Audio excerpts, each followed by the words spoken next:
والصلاة والسلام على سید الانبیاء والمرسلین اما بعد فاعوذ باللہ من الشیطان الرجیم بسم اللہ الرحمن الرحیم۔ الحمدللہ سورۃ الشعراء کی آخری آیات پر ہم تفصیلاً کلام کر رہے ہیں، اور چونکہ اب یہ موضوع آ ہی گیا ہے تو اس لیے اس پر میں نے کئی پروگرام ریکارڈ کروائے ہیں، اور جو تسلسل سے سننے والے ہیں آپ یقیناً اس کو سن رہے ہیں۔ اور بعض چیزیں ایسی ہوتی ہیں کہ جب آپ اس کو سنتے ہیں تو آپ کو ایسا لگے گا کہ اس پر پہلے شاید آپ نے کبھی کلام نہ سنا ہو۔ وجہ اس کی یہ ہوتی ہے کہ ہمارے ہاں کچھ مخصوص ٹاپکس پر تو کلام چلتا رہتا ہے، لیکن ہر موضوع پر کلام نہیں ہوتا ہے۔ حالانکہ اللہ تبارک و تعالی نے اتنے موضوع بکثرت قرآن عظیم میں بیان فرمائے ہیں، اور اتنے اہم موضوعات ہیں کہ جن پر بکثرت کلام ہونا چاہیے، کیونکہ وہ ہماری زندگی کا ایک حصہ سا بن چکے ہیں، ہماری پارٹ آف لائف ہو چکے ہیں کہ ہمیں ان کے بغیر ہم گزارا نہیں کر سکتے ہیں۔ وہ کہیں نہ کہیں کسی نہ کسی انداز میں ہر دوسرے دن تیسرے دن وہ چیزیں ہمارے سامنے آتی رہتی ہیں، تو اگر اس کے بارے میں مکمل ہدایت اور رہنمائی میں حاصل نہ ہو تو یقینی سی بات ہے کہ پھر انسان کے گمراہ ہونے کا اندیشہ ہے، اور جب وہ کسی چیز کو ہدایت شرع کی روشنی کے بغیر اخذ کرنے کی کوشش کرتا ہے تو ہدایت کے بجائے گمراہی حاصل ہوتی ہے، اور وہ سیدھے راستے کے بجائے غلط راستے کی طرف بڑھ جاتا ہے۔ اس لیے شعر و شاعری کے سلسلے میں بھی ہم نے پہلے عام جو شعر ہیں، عام جو شعراء ہیں، ان کے بارے میں کلام کیا، اور اب ہم ایک دینی طبقے سے تعلق رکھنے والی شعر و شاعری اور شعراء کے بارے میں تھوڑی سی باتیں عرض کر رہے ہیں کہ دونوں طرح کے طبقے کے شعراء، چاہے وہ دنیاوی طبقے سے تعلق رکھتے ہوں یا خالصتاً دینی طبقات سے تعلق رکھنے والے لوگ ہوں، دونوں کے اندر ایک بات تو یکساں ہے۔ اگر یہ دونوں خلاف شرع امور کا ارتکاب کریں گے، خلاف شرع مضمون کو شعر کے قالب میں ڈھالیں گے، تو ان کی گرفت ہوگی، ان کی مذمت ہوگی، اور قرآن میں جو مذمت کی آیات ہیں دونوں کو شامل ہوں گی۔ اس لیے بہت سے ہمارے نوجوان خاص طور پہ بچے بچیاں ہوتی ہیں جو نئے نئے کوئی ان کے ذہن میں ایک دم شعر آتا ہے وہ لکھ دیتے ہیں۔ بعض تو ایسا ہوتا ہے نہ ردیف کا پتہ ہے نہ قافیہ کا پتہ ہے، وہ مار ٹھوکر ٹھاکی ہے بس، اور اپنے آپ کو پتہ نہیں کیا سمجھ جاتے ہیں، نہ وہ وزن صحیح ہے نہ مضمون میں گہرائی ہے، سطحی قسم کے مضامین، اور لیکن وہ اس کو لکھنے کے بعد اپنے آپ کو پتہ نہیں کیا کچھ سمجھنا شروع کر دیتے ہیں، فوراً دیوان بھی آ جاتے ہیں، نعتوں کے مجموعے بھی چھپ جاتے ہیں، بس شوق ہوتا ہے لوگوں تک پہنچنے کا۔ یہ غور نہیں کرتے کہ یہ اشعار جو سطحی قسم کے لکھے ہوئے ہیں کسی کی طبیعت پر کتنا بھاری بوجھ بن کر نازل ہوں گے۔ انہیں یہ اس چیز کا شوق ہوتا ہے میری کاوش، میری کوشش لوگوں تک پہنچے اور اس کو سراہا جائے، بس یہ تک ان میں صلاحیت نہیں ہوتی ہے کہ وہ اپنے شعر کے وزن کو سمجھ سکیں، اس کی قوت، اس کی گہرائی اور اس کے معیار کو پرکھ سکیں۔ نتیجہ یہ نکلتا ہے کہ جو بیچارے سننے والے ہیں ان کا شعری ذوق ختم ہو جاتا ہے۔ یہ عام سطحی قسم کے جو لوگ ہیں وہ اسی قسم کے پھر اشعار کے سننے کے عادی ہو جاتے ہیں۔ جو اچھے اشعار ہیں جن میں مضامین کی گہرائی ہے، جن میں بڑی مضامین کی وسعت ہے، وہ پھر عوام غور ہی نہیں کرتی کہ اب کون ان کو سمجھے، وہ چھوڑ دیے جاتے ہیں اور اس قسم کے سطحی اشعار چل پڑتے ہیں، اور پھر کہا یہ جاتا ہے کہ جی لوگوں نے تو انہی کو قبول کرنا ہے، بس یہی لوگ سنتے ہیں اس قسم کے، چھوڑیں جی کہاں وہ مشکل ہم چیزیں پڑھیں۔ اور جو پڑھنے والے ہوتے ہیں وہ بھی پھر کہتے ہیں کہ جی عوام کی ڈیمانڈ کے اوپر ہم پڑھیں گے، عوام اوٹ پٹانگ اشعار مضامین پر مشتمل شعر کی ڈیمانڈ کر دے، ہم کہتے ہیں جی ٹھیک ہے ہم یہی پڑھیں گے۔ وہ جو اچھے اشعار ہمارے اکابرین نے لکھے، جو خالصتاً اللہ کی طرف سے الہام کردہ ہوئے، جن میں شیطانی ایرر نہیں تھا، جو بالکل شریعت کے تقاضے کے مطابق کلام لکھے گئے، لیکن چونکہ عوام اس کو پسند نہیں کرتی ہے اس لیے چھوڑو جی۔ معلوم ہوا کہ اللہ کی رضا تو اب بہرحال ہم کسی پہ بدگمانی بھی نہیں کریں گے، لیکن اکثر ایسے ہی دیکھا گیا ہے کہ عوام پہلے ہے، اللہ تعالیٰ کی رضا بعد میں ہے۔ اگر کوئی محفل کے اندر کوئی جگہ کسی جگہ کوئی مرکزی محفل ہے، مرکزی حیثیت اس شخص کو حاصل ہے، اور وہ اس نے مثلا جیسے محفل کرے، وہ جو کہتا جائے گا یہ پڑھ دیں یہ پڑھ دیں یہ پڑھ دیں، وہ پڑھی جائیں گی، لیکن اللہ تعالیٰ کے لیے پڑھنا یہ بھی تو بہت ضروری ہوتا ہے، اس پہ ذرا غور کرنا چاہیے۔ تو بہرحال شعر و شاعری منع نہیں ہے، لیکن قیودات شرعیہ کا لحاظ کیا جائے تو پہلے اس کو خود سیکھیں، یا پھر نہ سیکھیں، نہیں سیکھا ہوا تو آپ پہلے کسی سے معلوم کریں۔ دیکھیں ایک ہوتا ہے کہ آپ نے شعر لکھ دیا، لکھنے کے بعد کسی کو چیک کرا رہے ہیں، تو یہ جو لکھ رہے ہیں آپ، یہ بھی بڑا خطرناک مسئلہ ہے۔ میں تو اس کو اس نظر سے دیکھتا ہوں کہ آپ نے اگر ایک غلط چیز کو، آپ کے ذہن میں غلط عقیدہ آیا اور آپ نے اس کو شعر کی شکل میں ڈھال دیا، تو کم از کم آپ نے کفر تو لکھ دیا۔ اب میں آپ سے پوچھتا ہوں کہ آپ اس سے جو مضمون ہے اس کے خود آپ قائل ہیں کہ نہیں ہیں، یا آپ کا اپنا عقیدہ ہے کہ نہیں ہے؟ اگر نہیں ہے تو پھر آپ نے لکھا کیوں ہے؟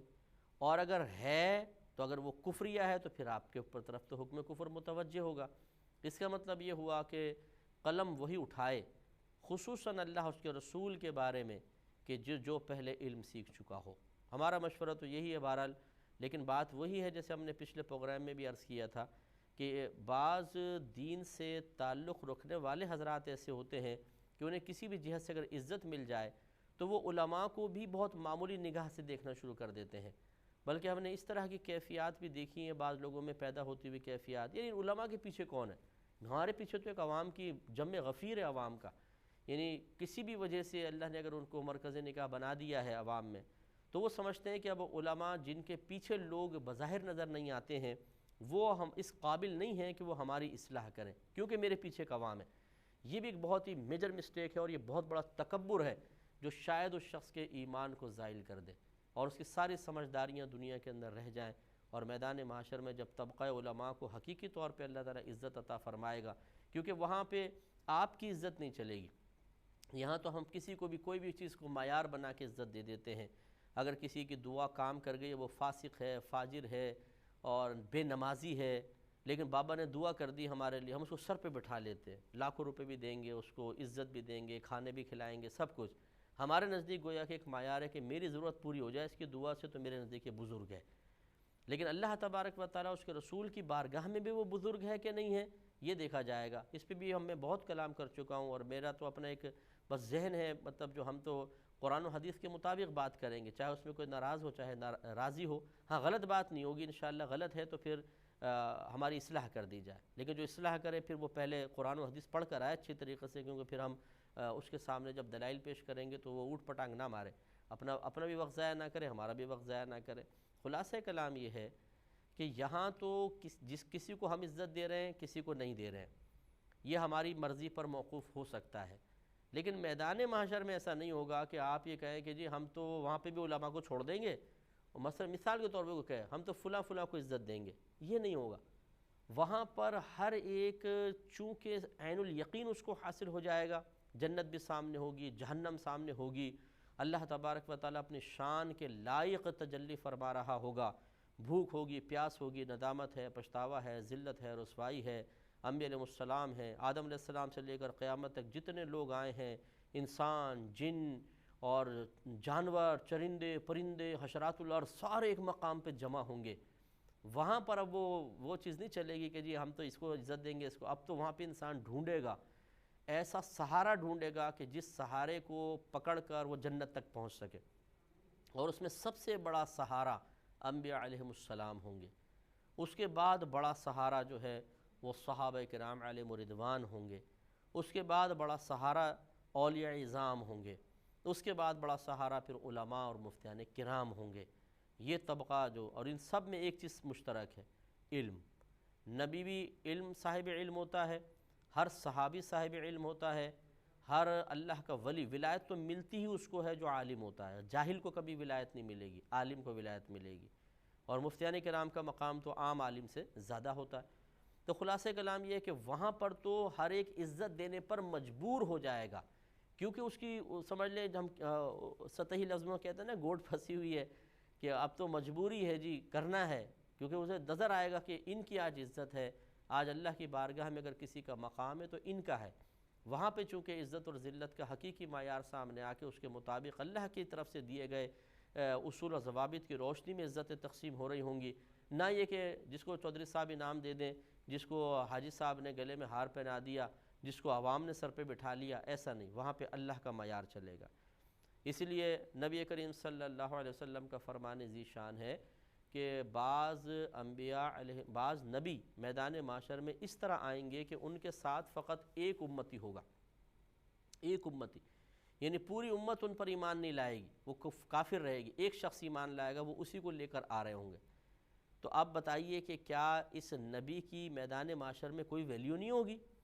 اس لیے کہ ان کے پیچھے جم غفیر نہیں ہے؟ نہیں، اس نبی کی شان ہوگی اور اس کا بڑا مقام ہوگا، وہ اللہ کی بارگاہ میں درجہ قرب میں عام لوگوں سے بہت آگے ہوں گے، تو وہاں پر تو اللہ تعالیٰ کا معیار چلے گا نا، وہاں جتنے اس قسم کے لوگ ہیں پیچھے رہ جائیں گے۔ خلاصہ کلام یہ ہے کہ یہ اس طرح کے جو پھر مطلب عوام میں عزت پا لینے والا کوئی شخص ہے، علماء کو بھی وہ حقارت کی نگاہ سے دیکھے، ان کی اصلاح کو قبول نہ کرے، یہ بالکل قطعی طور پہ غلط ہے۔ اچھا وہی شخص ہوتا ہے کہ اللہ تعالیٰ اس کو کسی بھی جہت سے کتنی ہی عزت دے دے، لیکن وہ یہ جس کو اللہ نے حقیقتاً عزت دی ہے اس کو اپنے اوپر عزت دے اور اس سے رابطہ رکھے اور اپنی آخرت کی بربادی کا سامان نہ کرے۔ تو اس طرح ہم نے دیکھا ہے کہ بعض اوقات اللہ کے بارے میں غلط عقیدہ شعروں میں ڈال دیا، اللہ کو خیال آیا، مثال کو اگر کوئی یوں ڈال دے شعر کے اندر اللہ کو خیال آیا، اب یہ مضمون صحیح نہیں ہے، کیونکہ خیال آیا اگر یہ کہا جائے تو خیال ڈالنے والا بھی کوئی نہ کوئی ہوگا، کیونکہ آنا ڈالنے کی وجہ سے ہوتا ہے۔ جیسے میں کہوں مجھے بیٹھے بیٹھے خیال آیا، اب یہ خیال کسی نے تو ڈالا ہوگا نا، نفس نے، شیطان نے، فرشتے نے، اللہ کی طرف سے، طبیعت کے تقاضے کی وجہ سے کچھ ہوا، تو کوئی نہ کوئی اس کا سبب اور ذریعہ تو بنے گا۔ اب یہ کہیں اللہ کو خیال آیا تو اس کا مطلب یہ ہوا کہ پھر اللہ کو کسی نے یہ معاذ اللہ چیز دی ہے، تو یہ ایک پھر اللہ تعالیٰ کا اس خیال کے سلسلے میں کسی اور کا محتاج ہونا لازم آیا، تو یہ مضمون بالکل غلط ہے۔ اللہ نے سوچا، اللہ کو خیال آیا، اس قسم کے مضامین اللہ کی طرف نہیں منسوب کر سکتے ہیں۔ کسی نے اعلیٰ حضرت امام اہل سنت سے پوچھا کہ اللہ تعالیٰ کے لیے لفظ عاشق استعمال کرنا کیسا ہے، عاشق، تو آپ نے شاید فرمایا کہ بغیر ورود شرع کے اس لفظ کا استعمال اللہ تعالیٰ کی ذات کے لیے محال ہے، لہذا اس کو استعمال نہ کیا جائے۔ کیا مطلب؟ یہ نہیں کہ شریعت نہیں، نبی کریم صلی اللہ علیہ وسلم نے کوئی مضمون اللہ کے لیے استعمال کر لیا، کوئی لفظ استعمال کر لیا، چونکہ یہ سرکار نے استعمال کر لیا، اب کیسا بھی مضمون ہو بہرحال ہم اس کو استعمال کر سکتے ہیں۔ لیکن اگر اللہ تعالیٰ نے خود اپنے لیے کوئی جو توصیفی نام ہوتا ہے، جس پہ کوئی وصف ہوتا ہے، وصفی نام اپنے لیے استعمال نہیں فرمایا، نبی کریم صلی اللہ علیہ وسلم نے بھی اس کو یوز نہیں کیا، نہ قرآن میں آیا نہ حدیث میں آیا، تو پھر اچھی طرح یاد رکھیں اس کا معیار پھر یہ ہے کہ پہلے اس لفظ کے مضمون کو دیکھا جائے گا کہ کیا یہ مضمون اللہ تعالیٰ کی شان کے لائق ہے یا نہیں ہے، اگر ہے تو آپ استعمال کر سکتے ہیں، ورنہ احتیاط کریں۔ اب یہ لفظ عاشق دیکھیں، عاشق عشق سے بنا ہے اور عشق محبت کا دوسرا درجہ ہے۔ جب تک محبت ہوتی ہے، محبت مینز پسندیدگی کے ساتھ قلب کا کسی کی طرف مائل ہو جانا، یہ محبت ہے، یہ انسان کے کنٹرول میں ہوتی ہے۔ لیکن جب اس میں انتہائی شدت پیدا ہو جائے اور تقریباً وہ آؤٹ آف کنٹرول ہو جائے تو پھر اس کو عشق کہہ دیتے ہیں کہ بھئی عشق ہو گیا ہے، اور اس میں عموماً انسان اپنے کنٹرول سے باہر ہو جاتا ہے۔ تو پھر عاشق وہ ہوگا کہ جس پر محبت اس قدر غالب آ گئی، کسی محبوب کی محبت، کہ وہ اپنے کنٹرول میں نہ رہے۔ اب دیکھیں کہ یہ کیا، اب یہ لفظ عاشق کا لفظ اللہ کے لیے استعمال کر سکتے ہیں؟ یقینی سی بات ہے پھر اس کے اسی مضمون کو اللہ کے لیے بھی لینا پڑے گا کہ اللہ تعالیٰ اپنے اوپر کنٹرول نہیں کر پا رہا، معاذ اللہ ثم معاذ اللہ، اس طرح کے مضامین منسوب ہونے لگیں گے تو یہ صحیح نہیں ہے۔ تو اس لیے پہلے حمد کوئی لکھنا چاہے تو وہ اس کو شعر کے قالب میں ڈھالنے سے پہلے مشاورت کرے کہ حضور یہ ایک شعر آیا ذہن میں اس کو قالب میں ڈھال لوں، وہ بتائیں کہ نہیں یہ مضمون تو غلط ہے، تو رک جائے، اگر کہیں صحیح ہے تو پھر اس کو شعر کے قالب میں ڈھالا جائے۔ ایسے نبی کریم صلی اللہ علیہ وسلم کی ذات سے متعلق بہت سارے اشعار ہوتے ہیں، اس میں بعض اوقات مبالغہ آرائی انتہائی درجے کی کر دی جاتی ہے، اتنی مبالغہ آرائی کہ سننے والے کو بعض اوقات معاذ اللہ یوں شبہ سا ہونے لگ جاتا ہے کہ یہ شاید اللہ سے بھی نبی کریم صلی اللہ علیہ وسلم کو بڑھا رہا ہے۔ اگرچہ شعر پر فی نفسی غور و تفکر کیا جائے تو اس کی صحیح تعویل ہو سکتی ہے، لیکن بہرحال جب عوام کے سامنے اس شعر کو آپ بیان کریں گے تو ہر ایک کی ذہنی سطح اتنی نہیں ہوتی کہ وہ اس شعر کے اندر جو مثبت پہلو ہیں ان کو بھی کھنگال لے، جو اس سے پھر منفی طور پہ مضمون سامنے سمجھ میں آ رہا ہوتا ہے، بعض اوقات عوام اس کو کیچ کر لیتی ہے اور ان کے ذہن میں معاذ اللہ ثم معاذ اللہ اللہ تعالیٰ سے زیادہ پھر نبی کریم صلی اللہ علیہ وسلم کے لیے کوئی تعریف اور مدح کا پہلو گھر کر جائے، یہ بہت خطرناک چیز ہے۔ ایسی بعض اوقات عقائد کو ڈھال کر شعر میں لکھ دیا جاتا ہے، اور کہا جاتا ہے یہ مسلمانوں کا عقیدہ ہے، یا شاعر خود لکھ دیتا ہے میرا عقیدہ یہ ہے، اور وہ مضمون ایسا ہوتا ہے حقیقتاً کہ وہ مسلمانوں کا عقیدہ ہوتا ہی نہیں ہے۔ کتنے لوگوں کی اس طرح ہم نے اصلاح کی ہے۔ میں کوئی خاص نہیں، میں چاہتا نہیں ہوں کہ میں یہاں پہ کوئی ایسا لفظ بول دوں کہ وہ کسی مشہور شاعر نے لکھا ہو اور آپ کہیں کہ یہ اچھا انہوں نے ایسا کیا ہے۔ میں بس ایک اشارہ کر رہا ہوں لکھنے والوں کی خدمت میں، اگر کوئی ہمارا اشارہ قبول کر لے، اگر کوئی بیان سن رہا ہے، ہماری کسی سے کوئی ذاتی دوستی نہیں ہے اور نہ ہی خدا نخواستہ کوئی ذاتی دشمنی کی بنا پہ میں کوئی ایسی بات کہہ رہا ہوں، میرے ذہن میں کوئی مشہور شخصیت نہیں ہے، کوئی پرٹیکولر فرد نہیں ہے، ہم تو قرآن و حدیث کے مضمون کو آپ کی خدمت میں پیش کر رہے ہیں اصلاح کے قصد و ارادے سے۔ تو ہوتا یہ ہے کہ بعض اوقات ایک چیز کو عقیدہ کر کے بیان کر دیا جاتا ہے جو حقیقتاً عقیدہ ہوتا نہیں ہے۔ نتیجہ نکلتا ہے کہ جب ایک خوش الہان نعت خوان اس شعر کو لوگوں کے سامنے پڑھتا ہے تو لوگ سمجھتے ہیں، ان کا ذہن بیچاروں کا ایسا ہی ہوتا ہے عوام کا، کہ یہی ہمارے مسلمانوں کا عقیدہ ہوگا، کیونکہ یہ ایک اچھا نعت خوان پڑھ رہا ہے اور جس شاعر نے لکھا ہے وہ شاید کوئی بڑی صاحب علم شخصیت ہوں گی، بیان ہو جاتا ہے اور پھر وہ عقیدہ بن جاتا ہے عوام کے اندر۔ اب وہ عقیدہ ایسا بن جاتا ہے کہ پھر جب علماء اس کی نفی کرتے ہیں، بولتے ہیں جی یہ کیسے ہو سکتا ہے، یہ تو عقیدہ ہے بنیادی، بھئی ایسا نہیں ہے، جو فلاں پڑھ رہا تھا فلاں پڑھ رہا فلاں پڑھ رہا۔ اور اس میں غلطی بہرحال بعض اوقات ایک علمی طبقے سے بھی ہو جاتی ہے کہ اگر اسٹیج پر کوئی عالم دین بیٹھے ہیں، مفتی صاحب بیٹھے ہیں اور وہ اس قسم کا کوئی مضمون سنیں تو ان کو چاہیے فوری طور پر کوئی ایسے اقدامات کریں کہ وہ عوام تک پہنچے نہیں، یا بالفرض اگر کوئی ایسی صورتحال ہے کہ فوری طور پہ نہ روک سکے تو کم از کم اس کے بعد پھر لوگوں کو سمجھایا جائے کہ بھئی اس شعر کا مضمون صحیح نہیں تھا، اصل مضمون یہ ہے۔ جیسے بعض اشعار ایسے ہوتے ہیں کہ جن میں روضہ رسول صلی اللہ علیہ وسلم پر سجدے کا تذکرہ ہوتا ہے، اب وہ عوام الناس جب سنتی ہے نا تو ایسا محسوس ہوتا ہے کہ جیسے سرکار صلی اللہ علیہ وسلم کے روضے پر یا قبر انور کے پاس جا کے سجدہ کرنا صحیح ہے، بلکہ بہت بڑی سعادت کی بات ہے۔ اس قسم کے اشعار کے اندر مضامین خود ہم نے سنے۔ ہم مسلمانوں کا عقیدہ ہے کہ بشمول نبی کریم صلی اللہ علیہ وسلم کے اگر کوئی کسی کو معبود سمجھ کر اس کے سامنے سجدہ کرے گا تو وہ پکا کافر و مشرک ہوگا، اور اگر معبود یعنی عبادت کے لائق نہیں سمجھتا لیکن قابل تعظیم سمجھتا ہے اور انہیں سجدہ تعظیمی کرتا ہے تو یہ بھی ہماری شریعت میں حرام اور گناہ کبیرہ ہے، اور ایسا شخص فاسق ہے، فاجر ہے، اعلانیہ طور پہ گناہ کبیرہ کرنے والا ہے، اسے روکا بھی جائے گا، توبہ بھی کروائی جائے گی۔ لہذا اس قسم کے اشعار پڑھ کے پھر وضاحت نہ کرنا، اگرچہ ان میں تعویلات ہوتی ہیں، وضاحت نہ کرنا اور لوگوں کے سامنے بیان کر دینا اور لوگ یہ سمجھیں کہ شاید قبر کو سجدہ کرنا صحیح ہوتا ہے بلکہ سعادت ہوتی ہے، یہ بھی غلط چیز ہے۔ امید ہے کہ جتنا ہم سے ہو سکا ہم نے ان پروگرامز میں سمجھانے کی کوشش کی ہے۔ اللہ تعالیٰ اسے اپنی بارگاہ میں قبول فرمائے اور آپ کو اور ہم سب کو عمل پیرا ہونے کی توفیق عطا فرمائے، آمین۔ وآخر